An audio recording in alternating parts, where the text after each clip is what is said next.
Okay, and for this final step of our flower brooch corsage assembly, we're going to add the pin brooch to the end to finish it off. Normally I would just have the pin itself, but ask me where it is, I don't know. I thought I saw it the other day, but I can't find them anymore. So this is what I found. It's like a cameo setting on a pin, so we're going to use that instead today.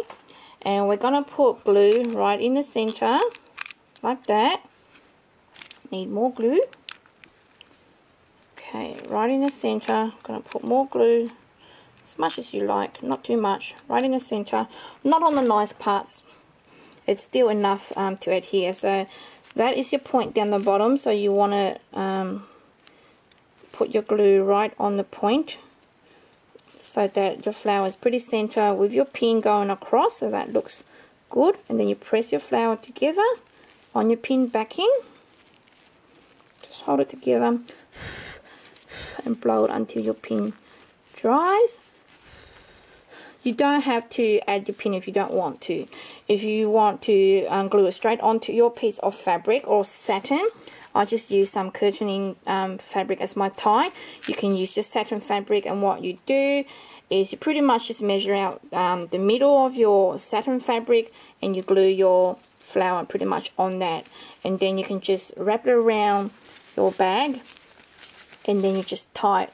That's pretty much it. But I want to add a pin to it so that my friends can take the pin out and use it for other things. So it's pretty much dry now. So that is pretty much our pin brooch, and I'm just going to pin it on there so that you guys can see the pink one.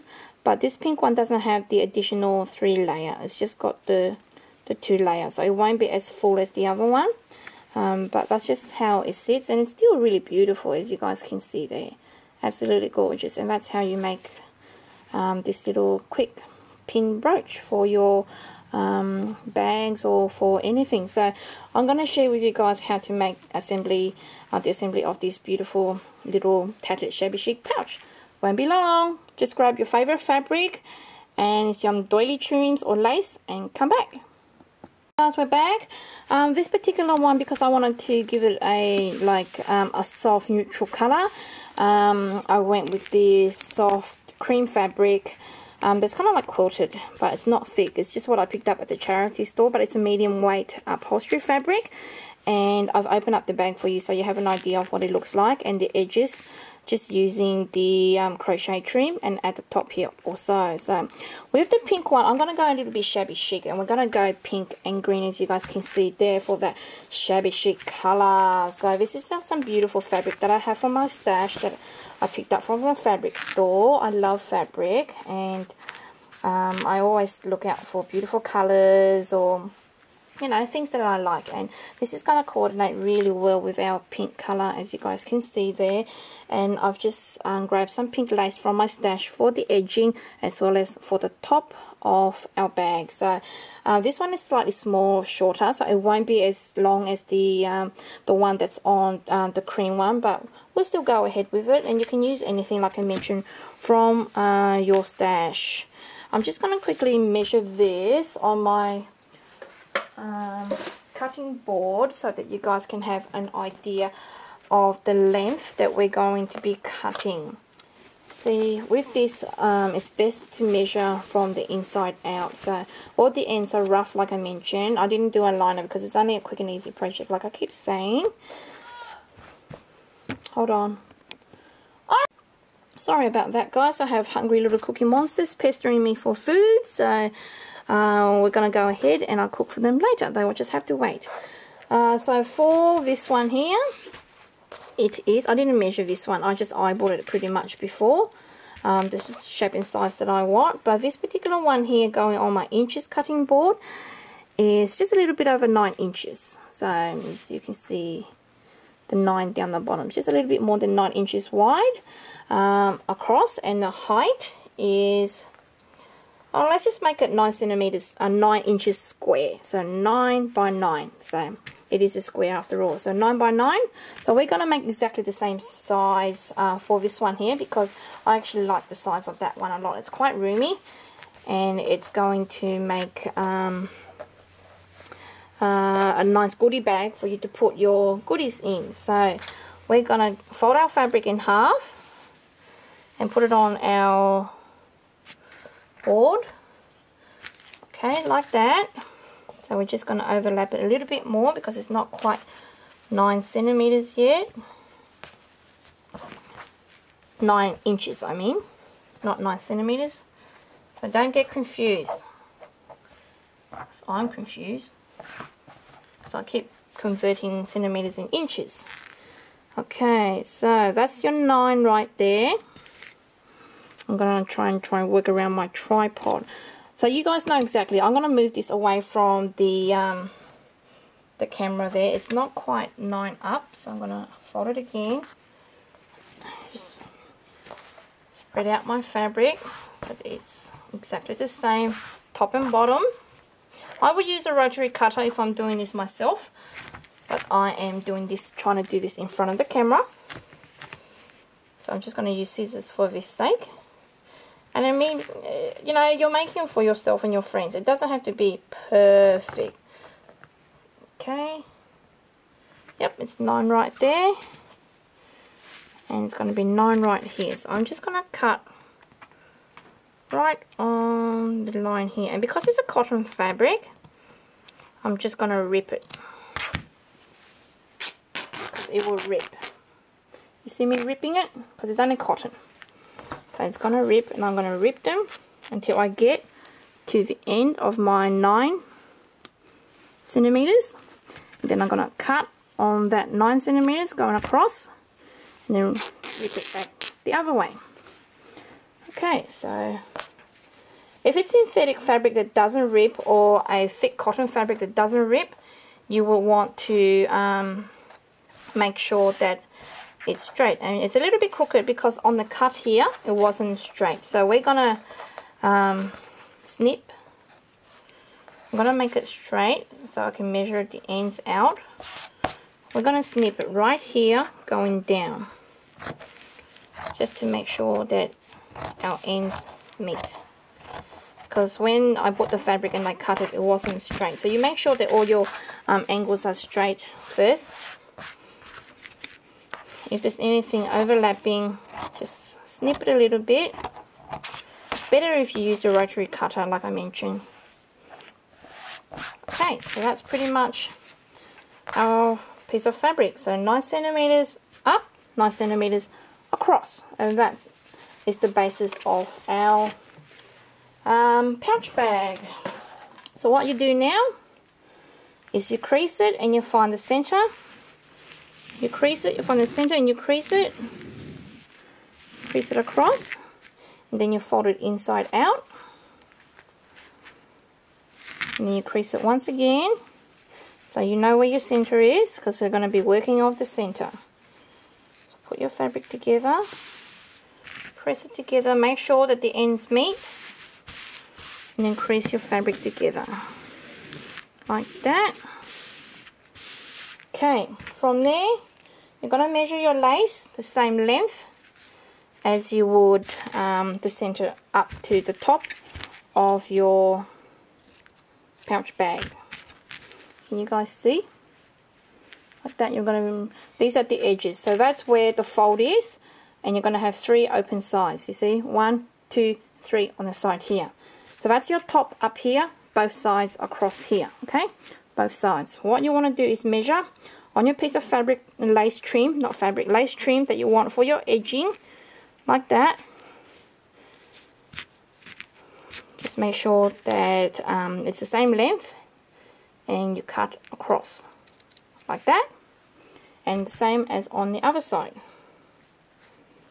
And like I mentioned, you can overlap them, you can go as fancy as you like, you can add as many layers as you like, you can do whatever you like. This is a basic bag for the basic tutorial. So that's pretty much you're just measuring it from there. Okay, and from there you're going to be putting your lace on the inside, because this is the good side here, and you want your lace, once you turn it, this nice side is going to be on the outside. So you line it up, find the center, which is here, and then you fold your fabric up but I'm going to do one side at a time. This is not quite level, so I'm just going to level it out a little bit, like that. Then you fold your fabric up to where the top is, and make sure that it sits in the center also.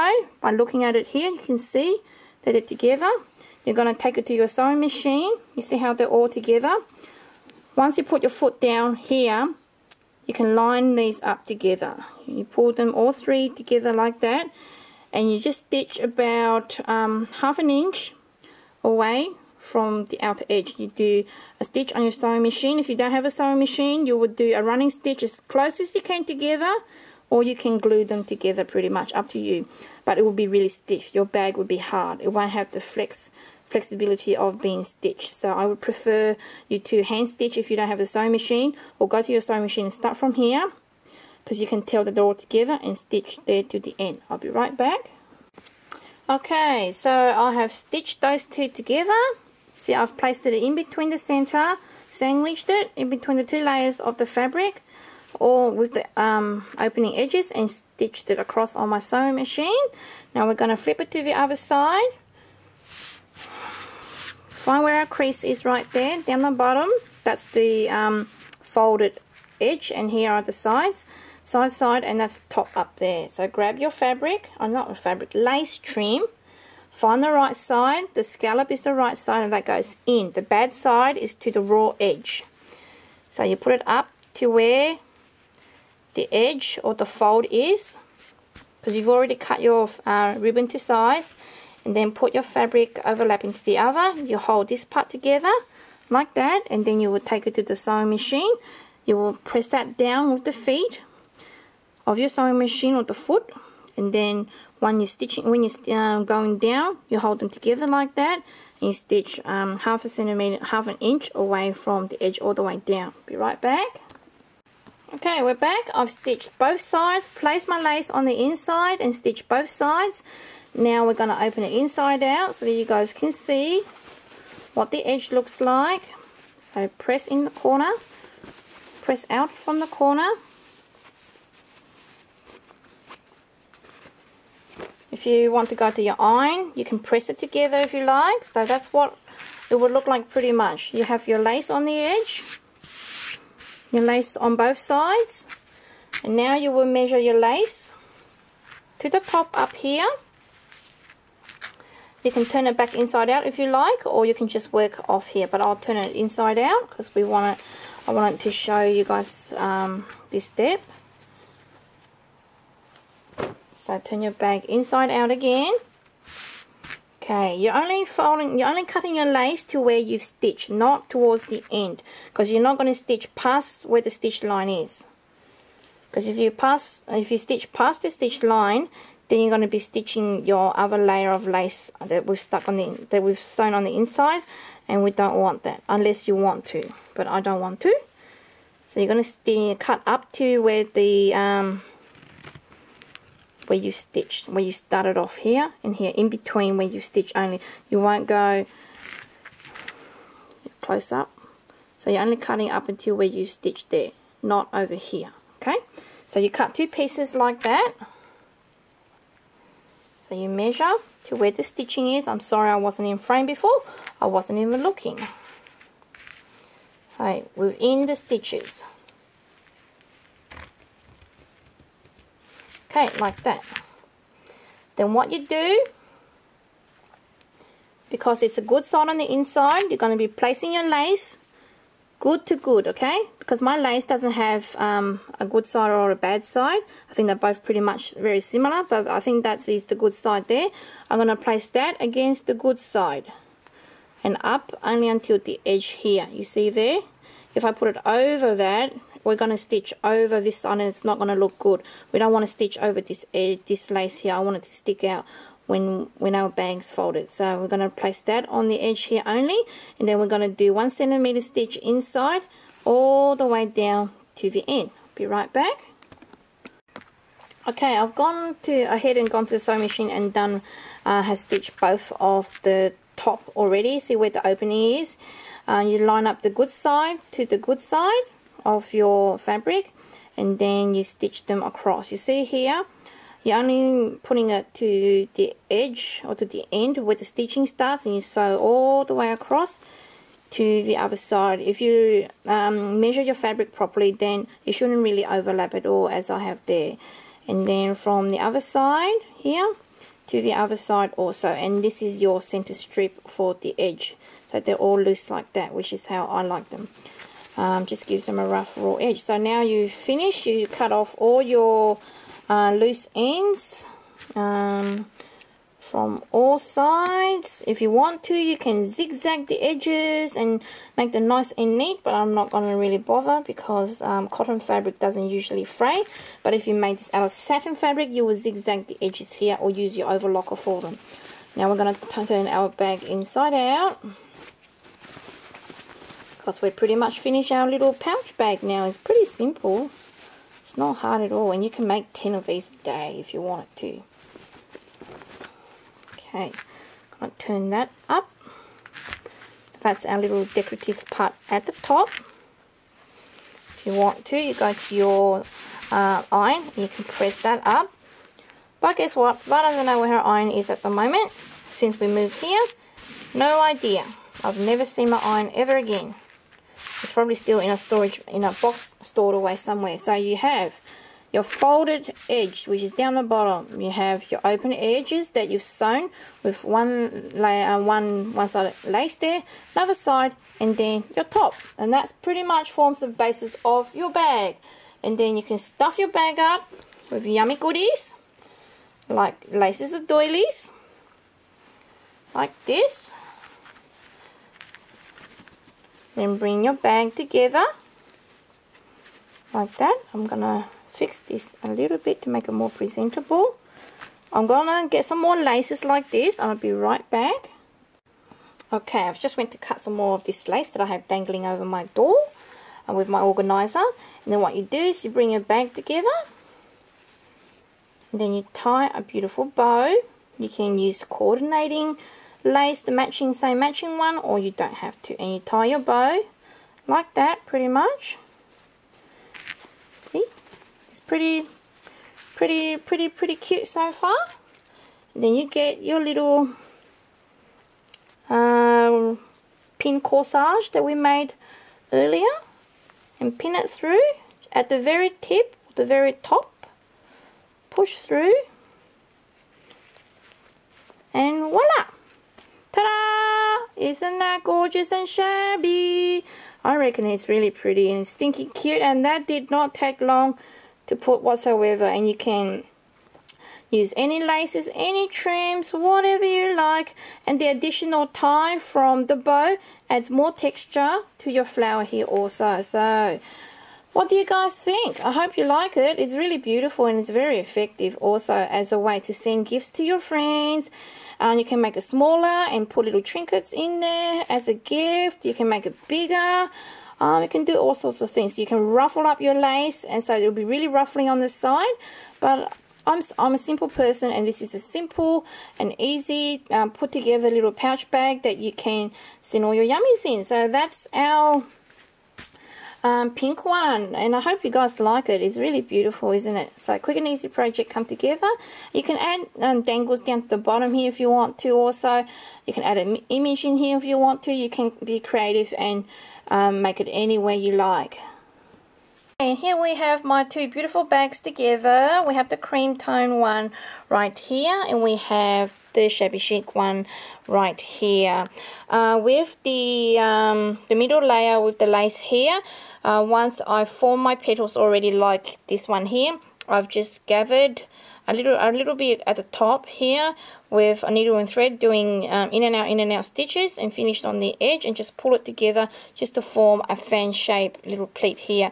And that just adds dimension and texture to my beautiful flower. This one here, if you want to, you can do the same to the satin layer and do 3 layers of satin, or you can add a lace layer in here also if you want to. But even the just the 2 layers are really gorgeous also.